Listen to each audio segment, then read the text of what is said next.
Vassia verse le thé dans son bol, hume, content de lui. Il vient de ramener 3 poissons.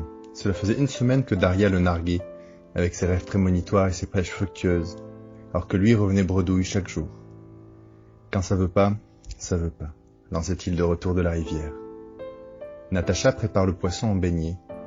L'huile grésille sur le poêle. La cabane est presque vide en ce milieu d'après-midi. Ivan est parti à la chasse au tétras. Volodia est allé chercher du bois. Daria est dehors, s'occupe des chiens. Vassia et moi sommes accoudés sur la table basse.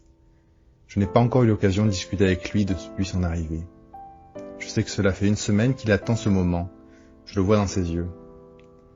Stostaj. Quoi, dis-moi.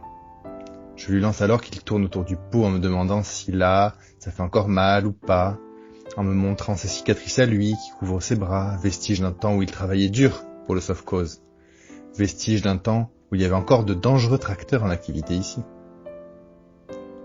Les ours sont les plus intelligents de tous les animaux, il me dit. Ils sont comme les humains, aussi puissants.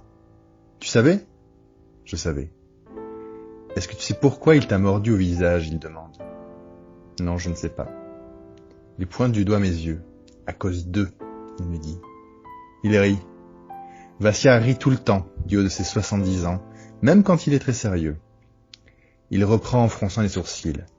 Les ours ne supportent pas de regarder dans les yeux des humains, parce qu'ils y voient le reflet de leur propre âme. Tu comprends ? Pas trop, non, je réponds. C'est simple pourtant, Nastia. Un ours qui croise le regard d'un homme cherchera toujours à effacer ce qu'il voit. C'est pour ça qu'il attaque inévitablement s'il voit tes yeux. Tu l'as regardé dans les yeux, n'est-ce pas ? Oui. Ah, s'exclame-t-il, je le savais. Je leur ai dit aux autres, mais Daria me fait tout le temps taire. Elle veut pas qu'on parle de ce qui s'est passé. Je lui souris.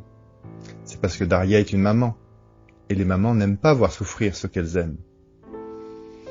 Marmonne-t-il. Nous buvons une gorgée de thé en silence. Les ours, ce qui les différencie de nous, c'est qu'ils ne peuvent pas se regarder en face. Tu comprends maintenant ? Oui, je comprends. Heureusement qu'ils n'ont pas de miroir, eux. Sinon ils deviendraient tous fous.